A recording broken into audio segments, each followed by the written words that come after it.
Hello, everyone. Welcome to our webinar entitled Cloud Enabling EO Archives. My name is Kevin, and I'll be your host and co-presenter today. So I'm just going to quickly mute myself and make sure we're ready to go. Give you a couple of minutes to settle into the webinar. I'll be right back in about 30 seconds.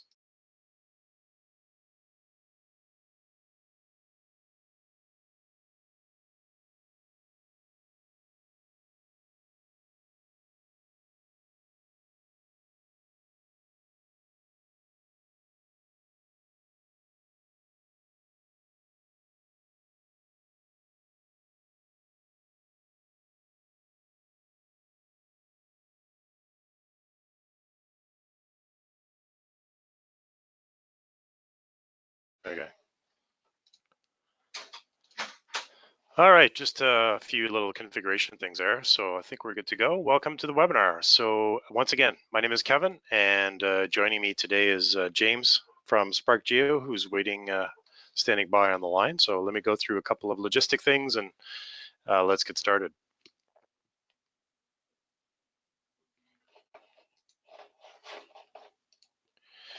So you'll notice that your line is muted.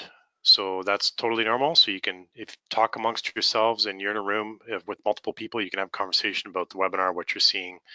I encourage you strongly to ask questions throughout the webinar. You can use the questions panel to do that. And we're recording this webinar. We will be making it available. We're typically turning this around within a few hours. So it'll be up later today or early tomorrow for sure. So just presenting, introducing ourselves. So my name is Kevin. I'm the Director of Marketing here at PCI Geomatics. And joining me is James Banting from Spark Geo. James, you want to say hello? Yeah, hi everyone. Thanks for coming to the webinar today. Great. So I'll tell a little story as to why we're presenting this together today here. Basically, the story behind this is this conference that just happened in Ottawa called GeoIgnite. It was in June of 2019, and this was actually, in my opinion, a conference that was desperately needed for Canadian geospatial technology.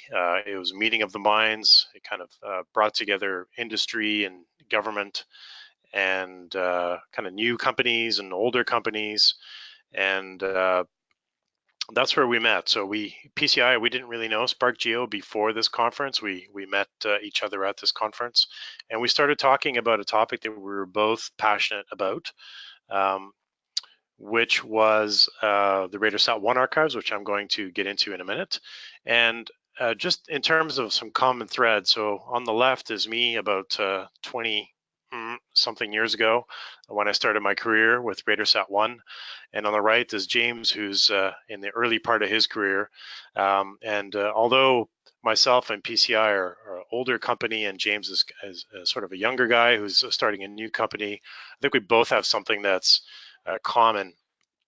something in common, which is to make remote sensing and geotechnology accessible to all. And that's really something that drives both ourselves as individuals and our companies as well. So I think what you'll see today is kind of a nice blend of technology that's been developed over the course of several decades and bleeding edge new technology that's being developed by innovative companies such as Spark Geo. Let me just make sure I haven't skipped anything important. So I just want to spend a couple of minutes explaining who this webinar is for. So we thought when we were putting this together, it was a little bit of an unconventional topic. We spent a little bit of time to try to understand who this potentially would be useful for. So we hope that you can identify yourself as an audience member in one of these categories. We think that this webinar is going to be very interesting for people who are holders of remote sensing Earth observation archives. We also think it's got some potential use for researchers and people who want to use the data, and also people who are building analytics on top of these big data platforms. As you'll hear in a minute, the exciting news that this webinar is about is the fact that the RADARSAT 1 archives, or a large part of the RADARSAT 1 archives, were made freely available through an agreement that was signed with Canadian Space Agency and leveraging a existing platform architecture made available through Natural Resources Canada, known as the Earth Observation Data Management System. So what we hope to get through today is to kind of explain some of the issues that we've encountered, certainly as we took in this very exciting news about the RADARSAT 1 archives being freely available, some of the issues that we encountered when we were trying to access those archives. So I'll go through that. Then I'm going to hand over to James. James is going to walk us through a concept called STAC, which is Spatio-Temporal Asset Catalog. And Spark Geo has developed some technology to create stacks, and James will walk you through why that's interesting and how it's beneficial. Hopefully, once I've positioned some of the issues that we've had accessing the archives, you'll understand the benefits around that. Then I'll come back at the end and we'll talk about what else can be done with stacks and in terms of not only displaying raw data, but also additional information that can be derived from the raw data. So let me get into it. So in April of 2009, earlier this year, this announcement was made, and there was quite a lot of activity on social media and online about this RADARSAT 1 archives being freely available. So RADARSAT 1 was a joint mission with McDonald Detweiler, which is a Canadian system integration company based out of Vancouver, BC, and the Canadian government. And the exclusive distribution rights for the RADARSAT 1 data was retained with MDA until this agreement was signed and the data was made available through this agreement. So immediately certainly when I heard about this, some questions came up. What is the coverage? Where are the images available? Over what geography? What kind of data is it in terms of its resolution, in terms of its processing level? How can I view the images to even look at the data to see if there's any useful information that I could potentially derive from the images by doing analysis? And also, what can I do with the data? What types of applications are possible? So these are some of the immediate questions that came to mind. So we jumped in and we used the tool that was made available. So the Earth Observation Data Management System is how CCMEO, or the Canada Centre for Mapping and Earth Observation in Canada, makes the catalogs available for different archives, including RADARSAT 1, also air photo libraries and footprints for RADARSAT 2 and other products as well. So this is the interface, and essentially you can search without having to have an account and see where the coverage is, or if you create an account, then you can download products for free, including this RADARSAT 1 product that was released in April. So we went about searching through this tool. Some of the challenges that we encountered when we did that is that it is a manual process. So you have to engage with this online interface. You have to select different options in the menus in terms of what data you're looking for, what date ranges you want, what beam modes, what processing levels, these types of things. So a user has to manually engage with the tool. Other limitations, so there can only be 5,000 search results at a time. There's 36,000 images in the archive, so we have to conduct multiple searches, and we can only display 50 results at a time on the map, so we have to sort of make our way through the map page by page, which is kind of cumbersome. There are options for exporting, which is great. So here's an example of a KML export. So that 5,000 query result that was initially exported is displayed in Google Earth on the right. So that's great. We can see all the footprints all at once, but we still can't filter by date, or we can't filter by beam mode. And it's just still a little bit difficult to understand what the coverage is. Just a refresher for those of you who are not familiar with RADARSAT 1, because it has been around for a long time. There are a number of different beam modes and a number of different processing levels, and they all are available at different resolutions. So this is why it's important to filter through the archives to understand what is available, because that drives what kind of application is possible in terms of being able to detect features below a certain resolution, or having data at the right processing level to conduct different types of analyses. For example, if you're doing anything related to interferometry or coherent change detection, the raw data needs to be in SLC, or single look complex format, which is this format here that's outlined in this table. And the way that the data has been delivered through this archive is basically what was made available, and what is stored is what is being delivered. So you can't request a raw data product to be processed to whatever processing level you wish to have it at without incurring additional cost. So whatever processing level it is available at is what you'll be able to download for free off the EODMS website. So these are all very important considerations if you're going to use this free data as it's been made available.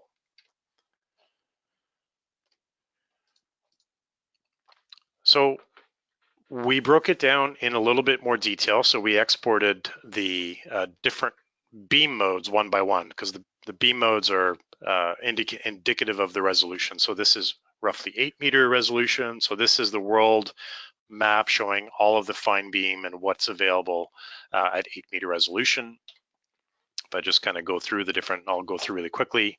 This is the standard coverage. Then we have wide beam, and we have extended high and extended low. Then we have ScanSAR narrow, and then we have ScanSAR wide.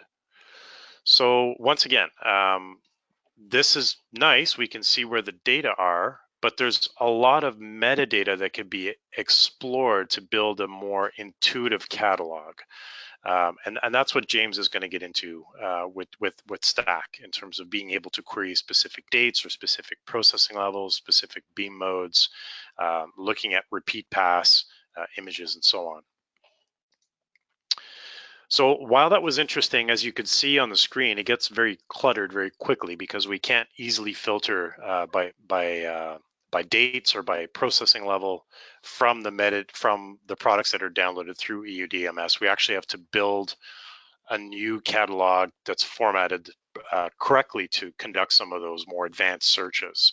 But we did find, through the searches that we did, a repeat pass, what looked to be like a repeat pass single look complex data set just to the west of Mexico City. And we did some searches online and found that this was a research study that was done to understand the subsidence related to groundwater extraction in and around Mexico City, which is a big issue. And there are several papers published, and so the data is available, and that's presumably what the data was collected for and what it was used for. So we downloaded these products, and we did some analysis on them, and I'll talk about that a bit later.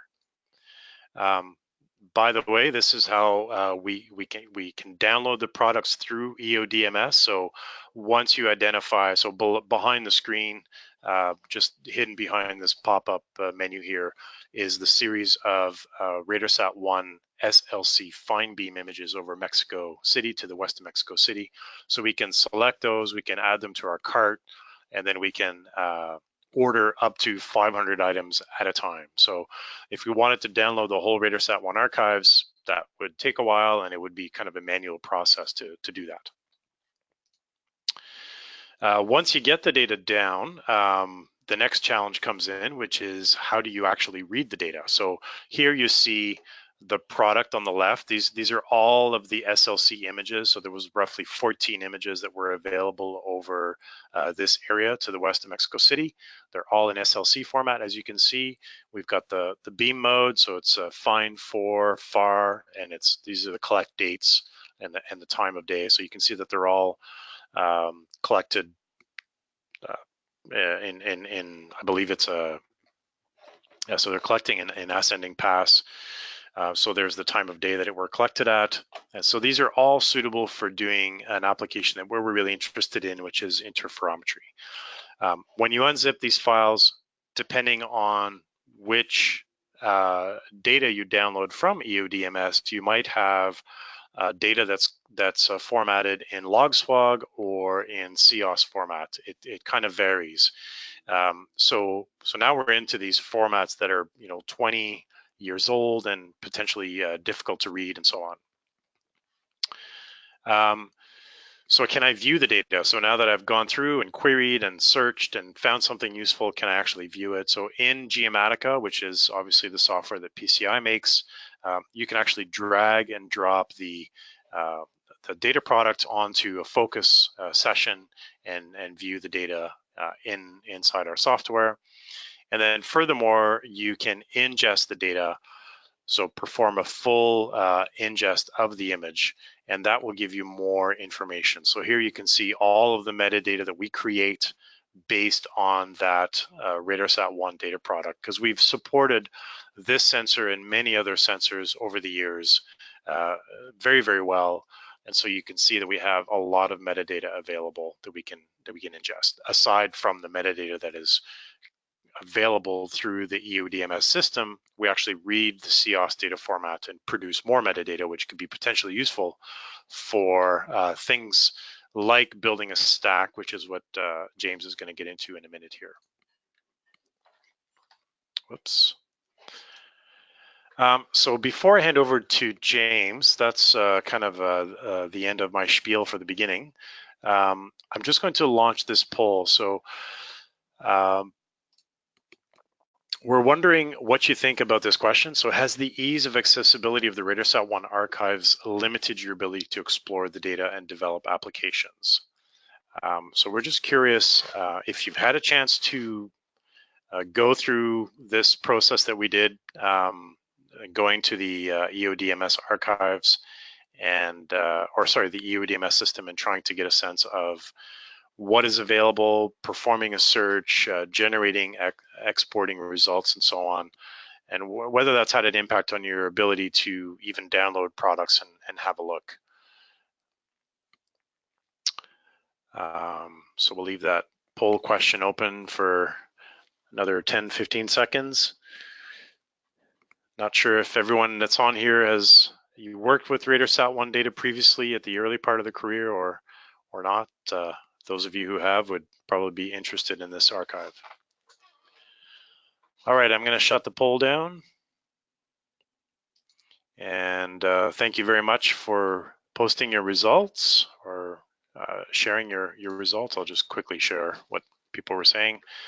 So it looks like 41% yes, 26% no, and 32% people not sure. So if you have a comment at any time about one of these polls, you could just type something in the questions box, and you can give us a sense as to why you didn't choose one of the answers, or what you think about this topic. We'd love to hear what you think. All right, so at this point, I'm going to pass over to James. All right. Thank you, Kevin. Get my screen set up here.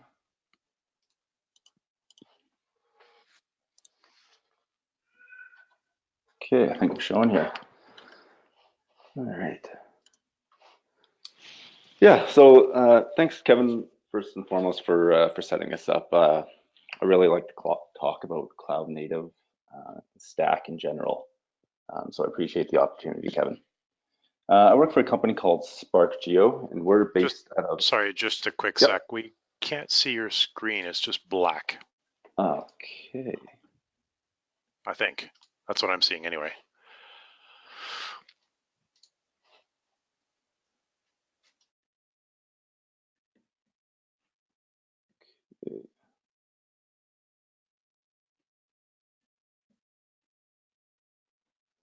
Okay, sorry, James. False alarm. It's good. It was good? Okay.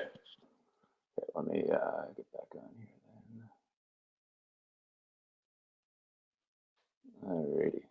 Okay, I think I'm back in business. All right, yeah, so I work for a company called SparkGeo. We're based out of Prince George, British Columbia, up in the wilds there.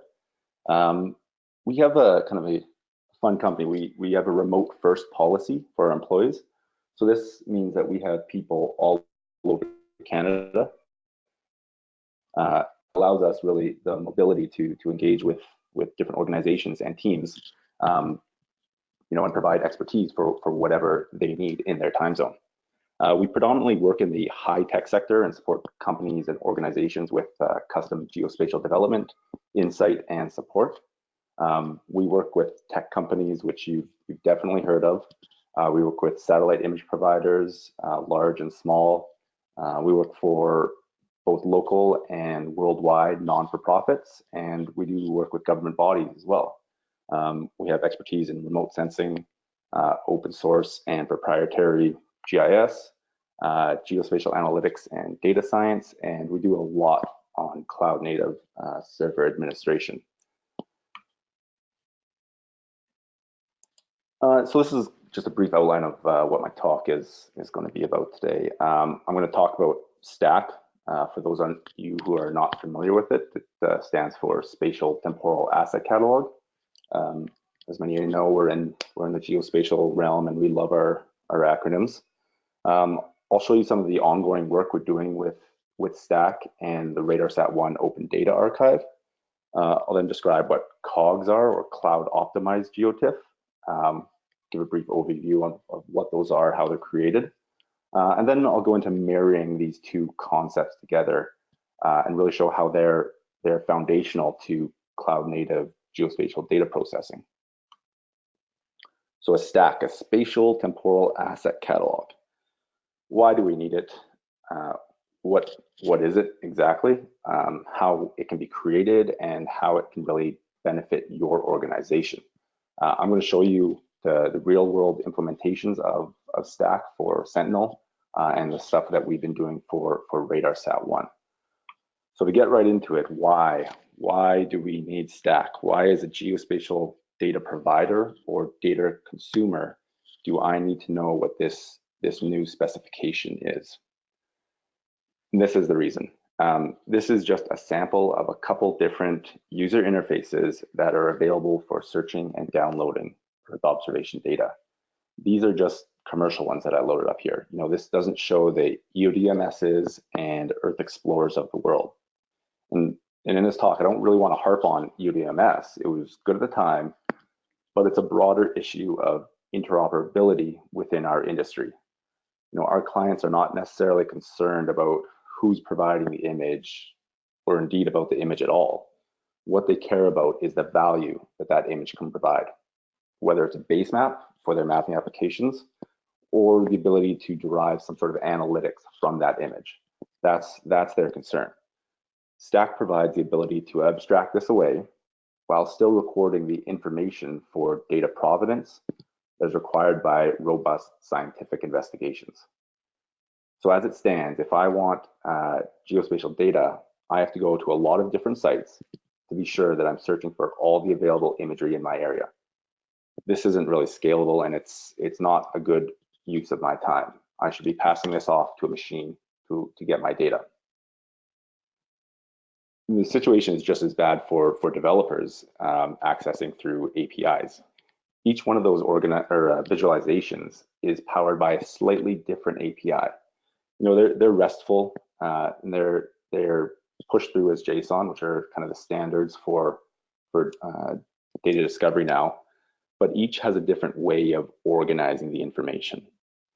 One might do min and max cloud cover.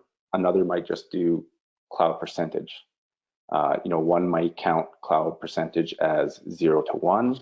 Another might do it as 0 to 100. There's a myriad of different options that I can build a filter to query my data to get the information I need. The problem is that they're all slightly different and they're not interoperable at all.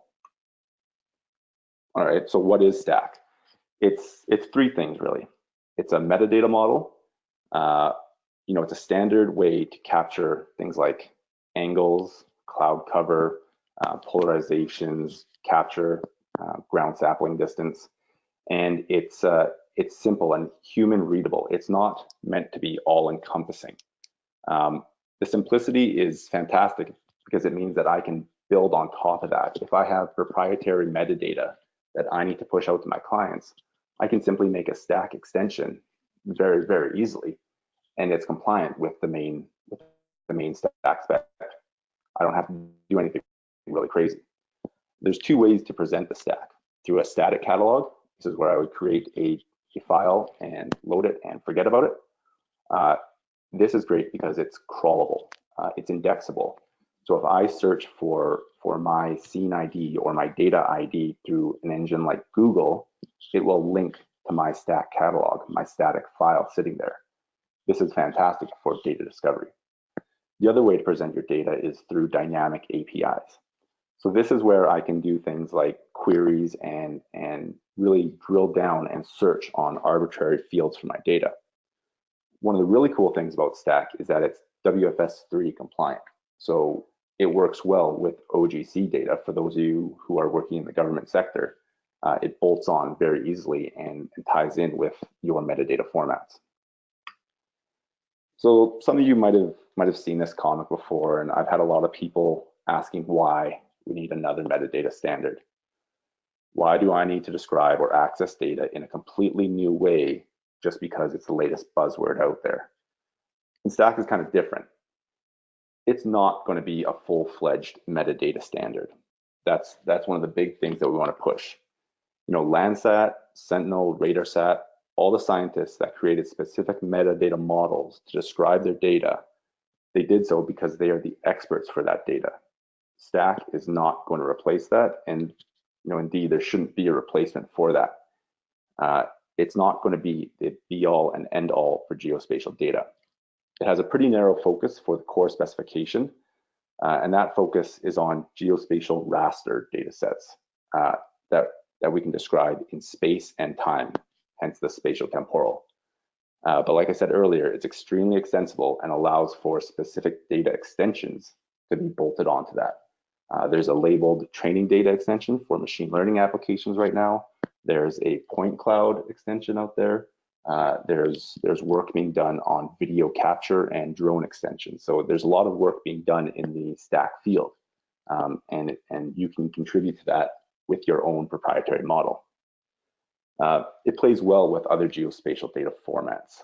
Like I mentioned, WFS3, it's WFS3 compliant, which is fantastic for the government organizations out there. The focus for Stack is on search and discovery. Before I can dive in to my exact data specifications, I need to know whether or not that data exists and whether it's accessible. I like to think of Stack as a signpost. If I'm traveling on a road and I need to know the direction and distance to important features, that's important to me so I can get where I'm going. Stack provides this. It says Landsat data can be found to the left in Amazon Web Services, Sentinel data to the right, you can access it through Copernicus, and RADARSAT data is straight ahead through Enercan and EODMS. That's what Stack is providing. It's search and discovery. So this is an example of publicly available Sentinel-2 data on Amazon Web Service.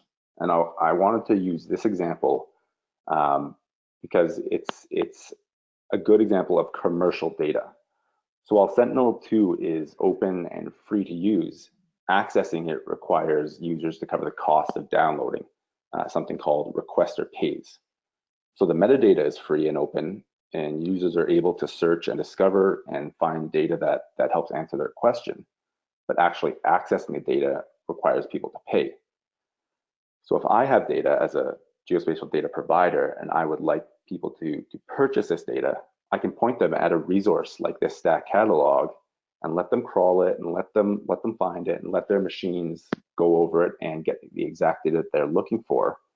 But I can have a link in my Stack catalog pointing to my commerce site where they can go and purchase the data. This is very simple to use, and the best part is it's interoperable. So the same system that I'd be building for my data works with Landsat data and Sentinel data and RADARSAT data. It's the same underlying system to search and discover it. The specific metadata formats are unique to each data set, but I just need to find that data to see if it exists. This is a static catalog being powered by a really basic HTML site. There's no API on this. You essentially create this and forget about it. There's no maintenance overhead for the Stack stuff. This is an example of the RADARSAT data. So I created this STAC catalog. We just grabbed every STAC item and put them on the map. One of the other things I really enjoy about STAC is that each item is a valid GeoJSON. So what that means is I can throw it on my web map and have it rendered without any conversion. It's ready to go. With this STAC example here, we're linking it back to our static STAC catalog and showing all the information present in that STAC item, and also showing the geospatial data, the TIFF for that data. This is a cog, so we can display it on the map natively without really any transformations. I'll get into cogs in a little bit, but this makes it extremely easy to verify that this is the data I want. Through these links, we're also able to link back to the original metadata, so you can pull it down into Geomatica and use it in Focus without a problem. So how do you go about building a STAC? What are the important components that go into a STAC catalog? If you're interested in this stuff, I encourage you to check out stackspec.org. So Spark Geo, along with our partners, really push and develop on the specification and try to make it as useful as possible. We want these user feedbacks to help drive it and make sure that people who are using STAC really have a say in how it's going to be presented. This site features tools to help you build, validate, and display your stacks. So after the webinar is done, please go have a look at this site and check it out. So getting into the stacks now, all stacks are built upon the idea of a catalog and a collection. So a STAC catalog allows for grouping of STAC items. It's very simple. All that is required for catalog is the STAC version, the ID, title for your catalog, a brief description, and links. The links are really the crux of it, because you want to point to whatever geospatial data you're trying to present. Mostly it's going to be items, but you can point to other catalogs if you want, or to collections. Collections extend on the catalog itself and add fields for collection level metadata, such as the spatial and temporal extents, providers, license, etc. So in an Earth observation example, RADARSAT would be a catalog, RADARSAT 1 would be a collection, RADARSAT 2 would be a collection, and RCM would be a collection, since they have different spatial and temporal metadata information. The other cool thing is collections can be standalone.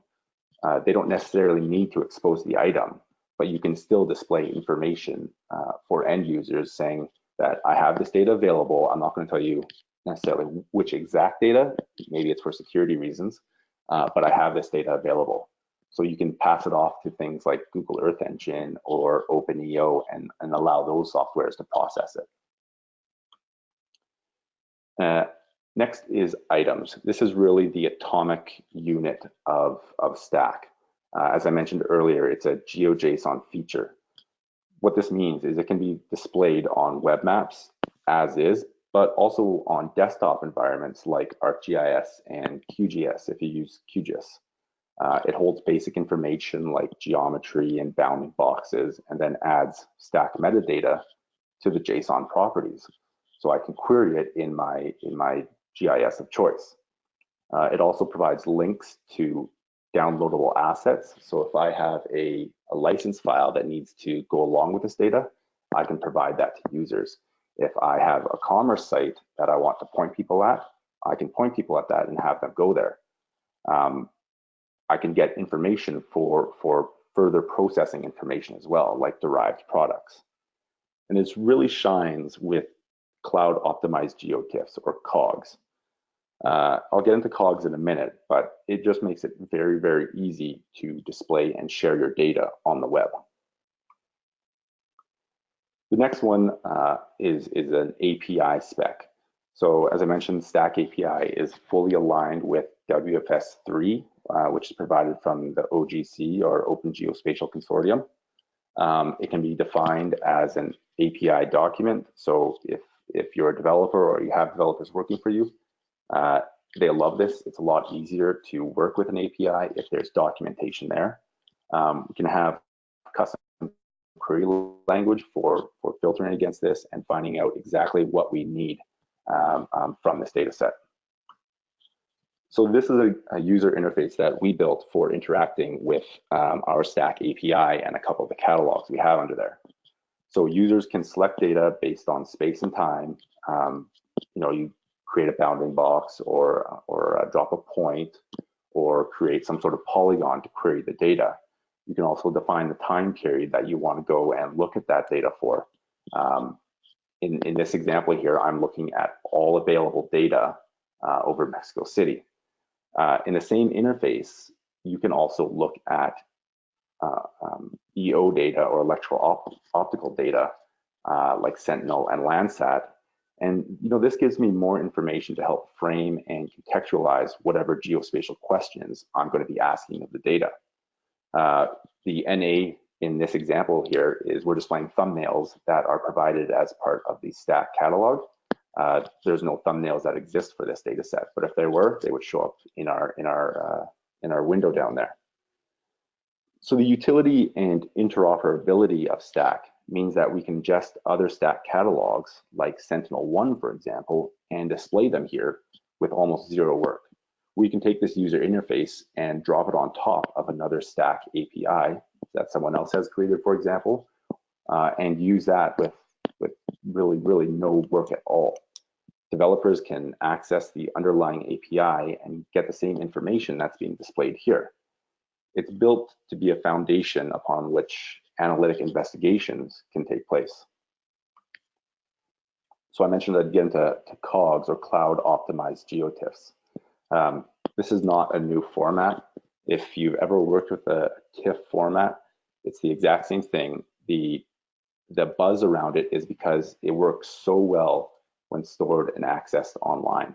It's a fundamental building block of cloud-native geoprocessing. I think one of the best features of COGS is that they are backwards compatible. So if you have a bunch of raster data right now sitting in TIFF format, you can convert it over to a COG and it'll still work with your desktop processing systems, but then it's ready for the cloud. So I'm going to give you a high-level overview of how this works and give you some use cases about where COGS might be useful in your workflow. So this example here is showing a satellite image over an urban environment. The tiling here, the green boxes are meant to represent each individual pixel values. The biggest difference between a COG and a regular TIFF is the internal structure of the data. So on the left, we have a regular TIFF and data is read sequentially, that's the red arrow, row by row. What this means is that an entire file has to be read in order to get information out of that file. In a COG, like shown on the right, the internal structure of the file is tiled. So with this internal tiling, I can make requests against the file for my area of interest and only get back the data that I need. This reduces the amount of data transfer that I have to worry about. And this works because cloud optimized part comes from the fact that we're using the same technology that allows you to jump to any point in a video in Netflix or YouTube. You don't have to load the entire movie, for example. You can jump to wherever you want.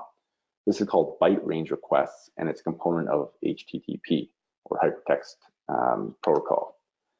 So essentially, this allows us to jump to any point in the COG and request one or more of those internal tiles, which equates to our area of interest. A real-world example might help illustrate this point a little bit more.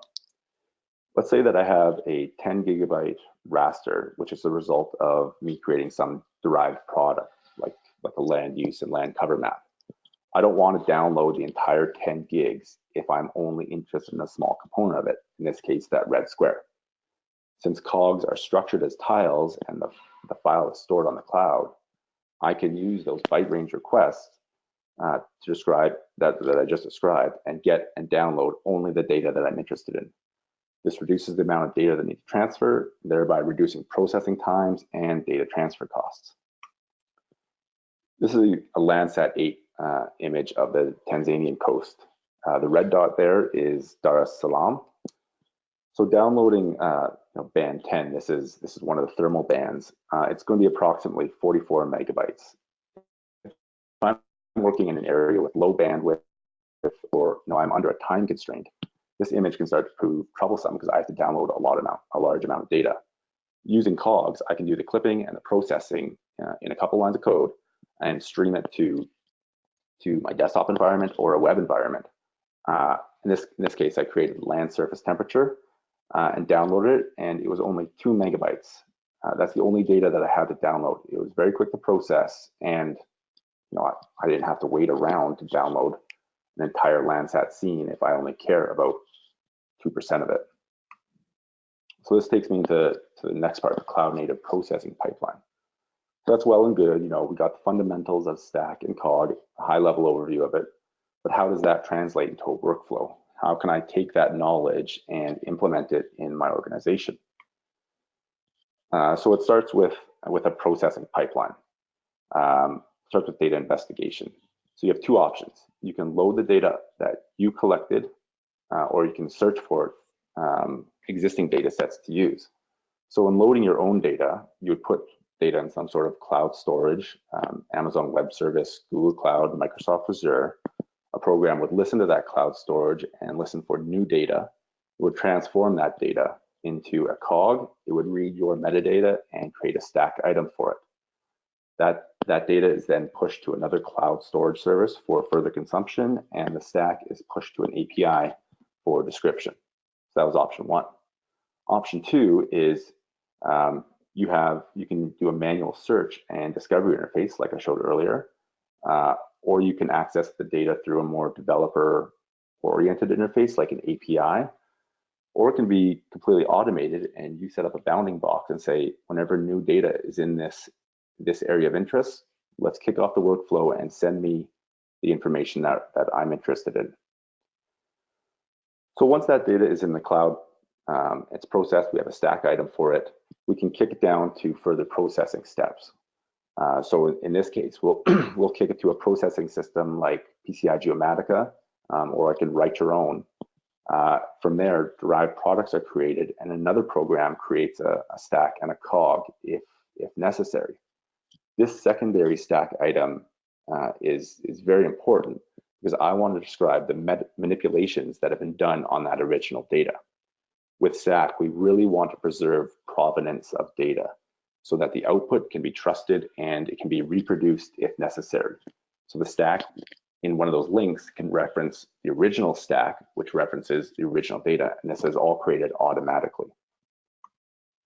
This really gets rid of the final _final product that I'm sure we've all ended up with.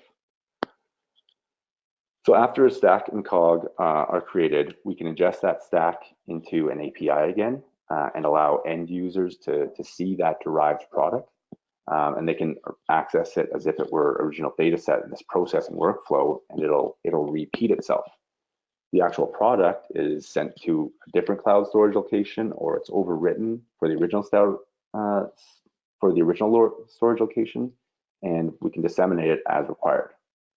So this entire processing workflow is automated and can be built in a serverless fashion in order to minimize the costs associated with processing data. So when we talk about cloud native, this is what we mean.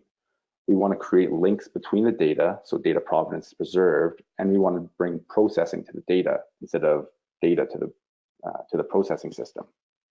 So at the end of the day, we have a variety of users who want to consume the data. Some are concerned with data integrity and provenance, while others are concerned with the value of derived products, and they may not care at all where the data come from or how it's been manipulated. So this cloud native approach addresses the needs of both camps and leverages tools like STAC and COG. And that is all I have for STAC and COG stuff. Kevin, for you there. Great, thanks James, awesome presentation. I hope everyone enjoyed that. I'm gonna launch another poll real quick. We'd like to get a little bit more of an idea about what your organization's biggest challenge is and potentially leveraging this RADARSAT 1 imagery for analysis or other data sets. So it could be that you don't have any software to view and analyze the data. You've tried to use EODMS, but it's a little bit difficult to use, or you had problems getting big data sets downloaded. We don't believe the images are valuable because potentially they're more ScanSAR than sort of the higher resolution, or if there's any other reason, we'd love to hear about that. Again, we're just trying to understand what people are trying to do with this data, if they've had a chance to download it or play with it, and sort of what some of the challenges are, so we can pass that around in the community and learn from it and make it better. So I'm gonna leave that open just for a few minutes. I'm just gonna mute myself, let you think about that one, and I'll be back in just a sec.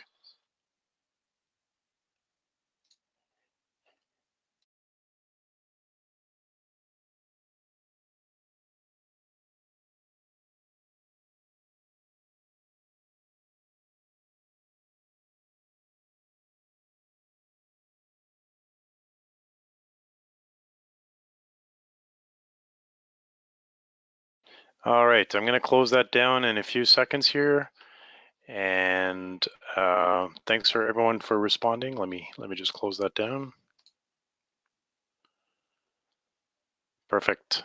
So if I can get a confirmation from someone that you can see my screen, maybe James, give me a thumbs up or let me know if you can see my screen right now. Oh, No. Okay, how about now? Yep, you betcha. See the PowerPoint. Okay, great.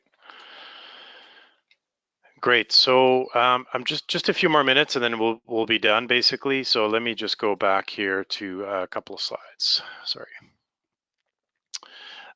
So James talked about making sure that the data was the provenance of the data and so on.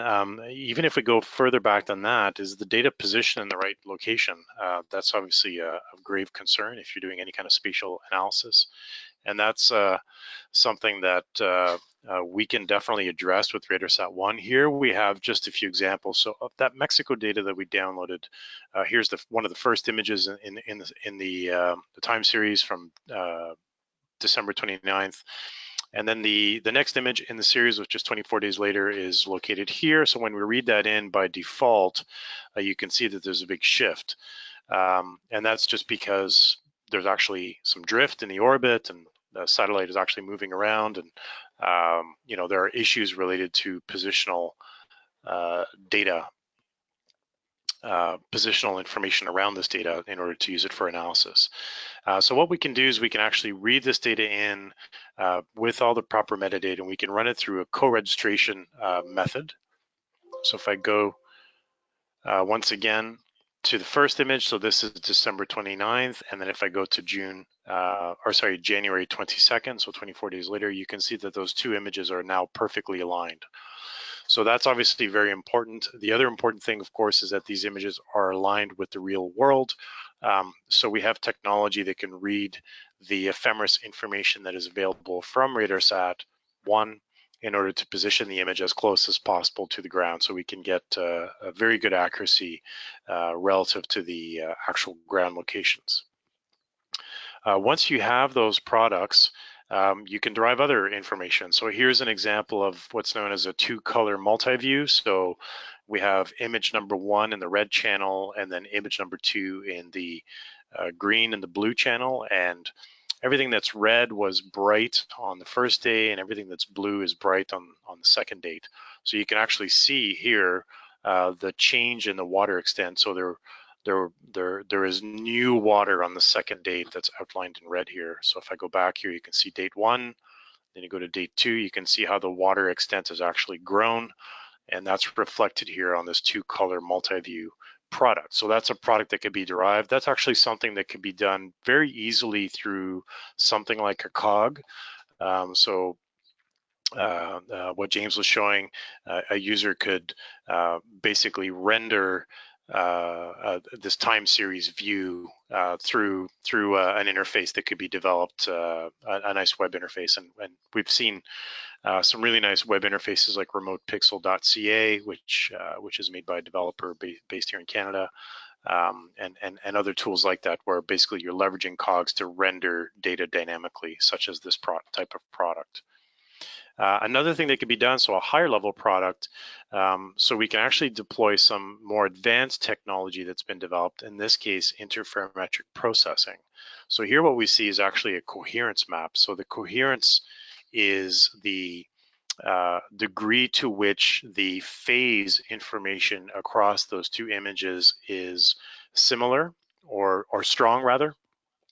So where we have strong phase or high coherence, what we see are white areas, or the white areas, and where we have low coherence is water. So this is what you would expect. Water tends to have a low coherence because anything that is happening on the surface of the water will affect the coherence rather. And more stable features like metallic objects or buildings or things like this are going to be stronger in terms of their coherence. And definitely you can see that if I go back to some of the raw images, if you look along the edge of the water here, you'll see kind of some differences where we have some higher coherence and then some low coherence in the water. And some of these other areas along here are probably open areas that are composed primarily of sand and so on, and sand tends to be highly coherent unless there's been a rain event or something like that.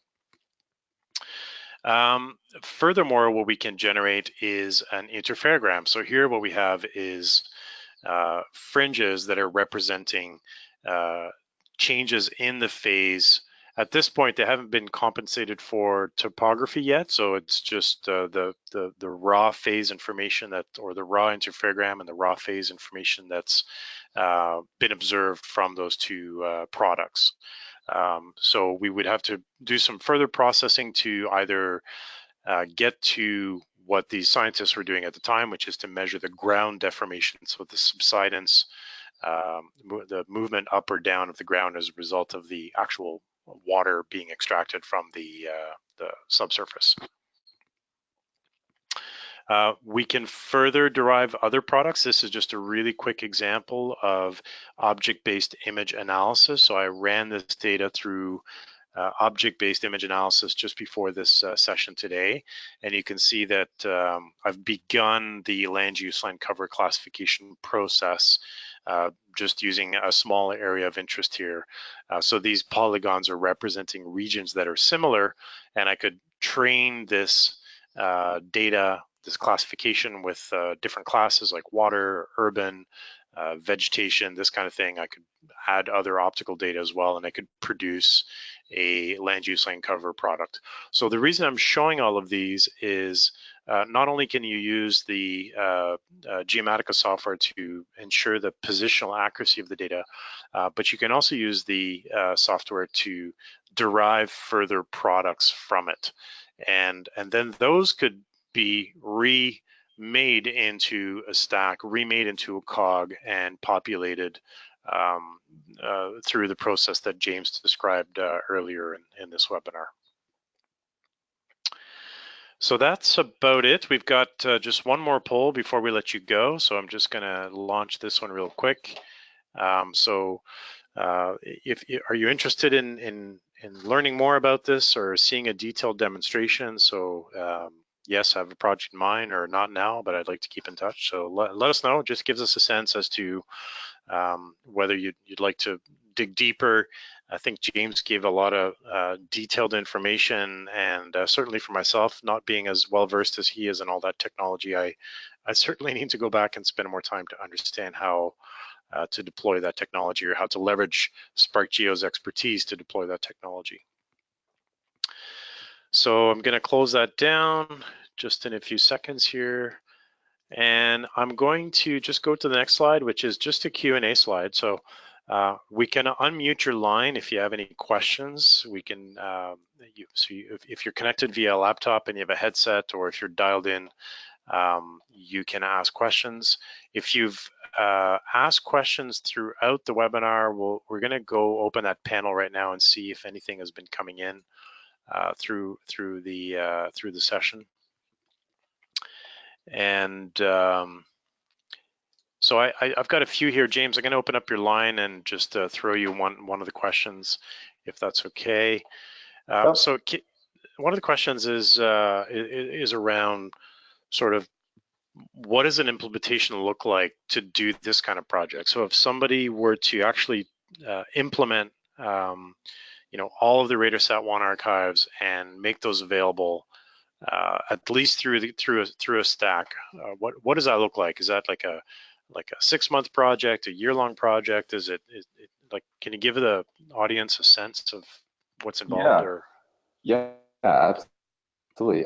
So we would do something like that on the cloud and set up automatic processing. You create a data model to describe RADARSAT 1, for example, and you create a program to take it and run with it.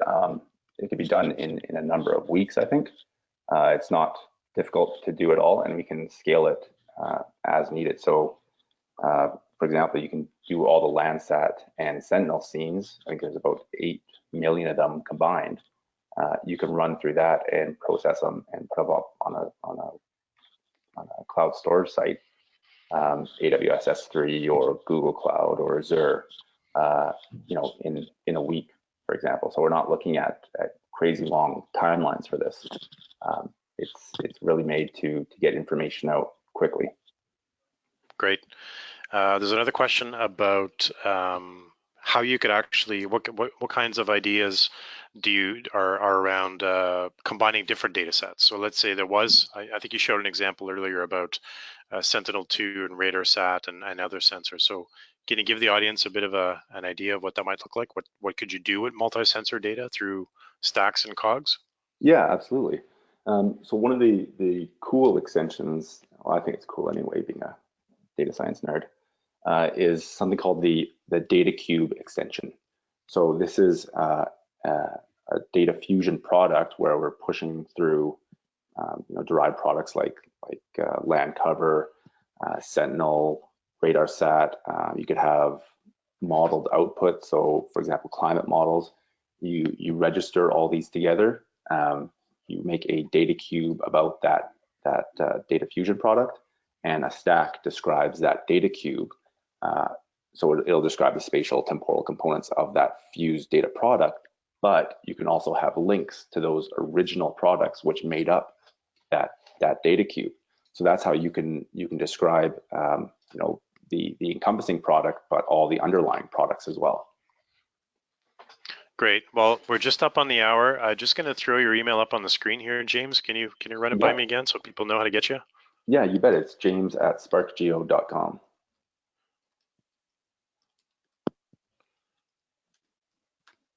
Okay, so hopefully everyone got that. Thanks for joining today. We appreciate it. Hopefully you enjoyed the content. If you have any questions, reach out to James or myself. I'm Jones at PCIGeomatics.com, or you can reach out to us in any of the ways that are described on the screen. Thanks for attending, everyone. Appreciate it, and have a good day. Yeah, thanks everybody.